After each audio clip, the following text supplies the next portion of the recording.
Hello BEd students. तो आज हम सीधे बात करेंगे इंडिविजुअल डिफरेंसेस के एजुकेशनल इम्प्लीकेशंस पर, यानी कि पढ़ाई लिखाई पर इसके असर के बारे में।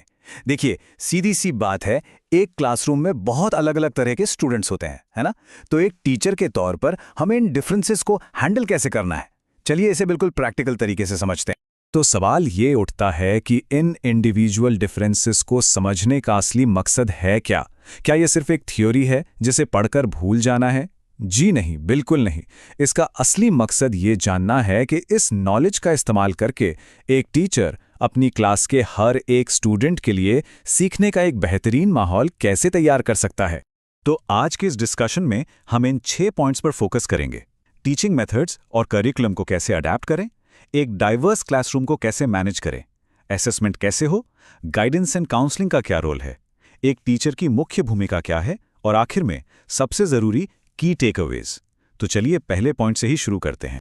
हमारा पहला और सबसे फंडामेंटल पॉइंट है टीचिंग मेथड्स एंड करिकुलम। मतलब हम क्या पढ़ाते हैं और कैसे पढ़ाते हैं। एक असरदार टीचिंग की नींव यहीं से रखी जाती है। इसका जो कोर आइडिया है ना, वो है डिफरेंशिएटेड इंस्ट्रक्शन। इसका सीधा सा मतलब है one size does not fit all, यानी पढ़ाने का एक ही तरीका क्लास के हर बच्चे पर लागू नहीं हो सकता। हमें अपने पढ़ाने के कंटेंट, प्रोसेस और प्रोडक्ट को हर स्टूडेंट की रेडीनेस, इंटरेस्ट और लर्निंग नीड्स के हिसाब से एडजस्ट करना ही होगा। अच्छा, अब सवाल यह है कि इसे प्रैक्टिकली करें कैसे। तो इस स्लाइड में देखिए, जैसे मान लीजिए साइंस की क्लास है। कुछ स्टूडेंट्स मॉडल बनाकर बेहतर सीखते हैं, तो कुछ चैप्टर को पढ़कर। एक अच्छा टीचर दोनों को मौका देता है। या फिर स्टूडेंट्स को ये चॉइस देना कि वो अपना सीखा हुआ ज्ञान एक रिटन रिपोर्ट में दिखाएंगे या प्रेजेंटेशन देकर। ये उन्हें अपनी लर्निंग पर एक कंट्रोल देता है। चलिए अब दूसरे पॉइंट पर आते हैं, मैनेजिंग द डाइवर्स क्लासरूम। अब देखते हैं कि जो ये डिफरेंसेस हैं, ये क्लास के पूरे माहौल पर कैसे असर डालते हैं। यहां पर जो सबसे बड़ा बदलाव लाना है, वो है टीचर सेंटर्ड अप्रोच से लर्नर सेंटर्ड अप्रोच की तरफ जाना। देखिए, टीचर सेंटर्ड में क्या होता है, एक रिजिड करिकुलम होता है और सबको एक ही तरीके से पढ़ाया जाता है। फोकस बस काम खत्म करने पर होता है। जबकि लर्नर सेंटर्ड में करिकुलम फ्लेक्सिबल होता है और हर बच्चे की जरूरत पर फोकस किया जाता है। हमारा गोल सिर्फ सिलेबस खत्म करना नहीं, बल्कि टॉपिक की गहरी समझ बनाना है। ये कुछ स्ट्रैटेजीज हैं जो एक पॉजिटिव माहौल बनाने में बहुत मदद करती हैं। जैसे हेटेरोजीनस ग्रुप्स बनाना, मतलब अलग अलग एबिलिटीज वाले बच्चों के ग्रुप्स बनाना। मान लीजिए हिस्ट्री की क्लास में एक स्टूडेंट की रीडिंग स्किल्स अच्छी हैं और दूसरे की थोड़ी वीक। अगर हम उन्हें एक ग्रुप में रखते हैं तो वहां पीयर टू पीयर लर्निंग होती है। इससे दोनों को ही फायदा पहुंचता है। ठीक है, हमने पढ़ाने का तरीका बदल दिया, क्लास को मैनेज कर लिया, पर अब हम प्रोग्रेस को मापेंगे कैसे, जब हर छात्र एक अलग रफ्तार से सीख रहा है। याद रखिए, मूल्यांकन सिर्फ ग्रेड देने के लिए नहीं है, बल्कि सीखने की प्रक्रिया को गाइड करने के लिए है। असेसमेंट के 2 मेन टाइप्स हैं, फॉर्मेटिव और समेटिव। फॉर्मेटिव असेसमेंट टीचिंग के दौरान होता है, जैसे क्लास में सवाल जवाब करना या एक छोटा सा क्विज लेना। ये एक तरह का चेकअप है। इससे टीचर को पता चलता है कि बच्चों को कितना समझ आ रहा है। वहीं समेटिव असेसमेंट, जैसा कि नाम से ही पता चलता है, यूनिट के एंड में होता है, जैसे फाइनल एग्जाम। एक अच्छे टीचर के लिए इन दोनों में बैलेंस बनाकर चलना बहुत जरूरी है। ये स्लाइड बहुत अच्छे से दिखाती है कि हमें अलग अलग लक्ष्यों के लिए अलग अलग टूल्स की जरूरत है। जहां एक मल्टीपल चॉइस टेस्ट ये चेक कर सकता है कि किसी स्टूडेंट को हिस्टोरिकल डेट्स याद हैं या नहीं, वहीं एक पोर्टफोलियो ये दिखा सकता है कि उस स्टूडेंट की हिस्टोरिकल डॉक्यूमेंट्स को एनालाइज करने की एबिलिटी पूरे सेमेस्टर में कितनी बेहतर हुई है। ये इंडिविजुअल ग्रोथ को मापता है। हमारा चौथा पॉइंट है गाइडेंस एंड काउंसलिंग।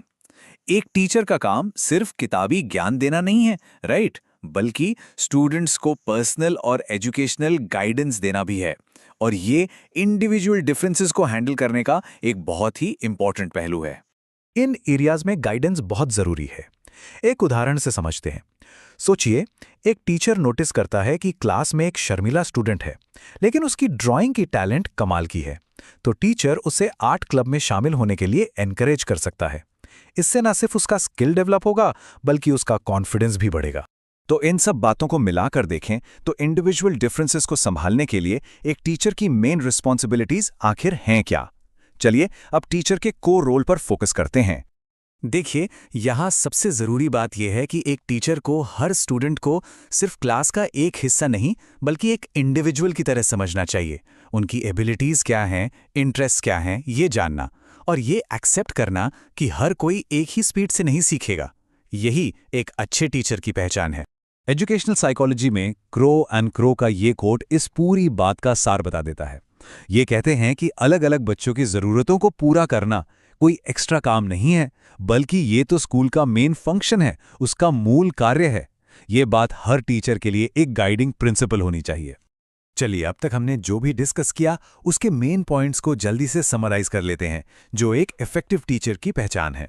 सबसे पहला, एक इफेक्टिव टीचर फ्लेक्सिबल होता है। वो तरह तरह के टीचिंग मेथड्स और एक फ्लेक्सिबल करिकुलम का इस्तेमाल करता है ताकि हर स्टूडेंट की ज़रूरत पूरी हो सके।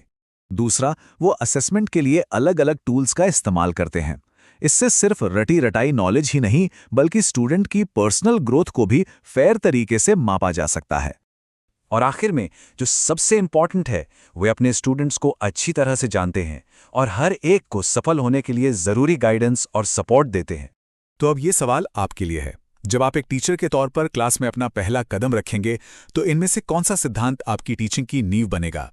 इस पे जरूर सोचिएगा, क्योंकि इन्हीं सिद्धांतों को प्रैक्टिस में लाना ही एक अच्छे टीचर को एक महान टीचर बनाता है।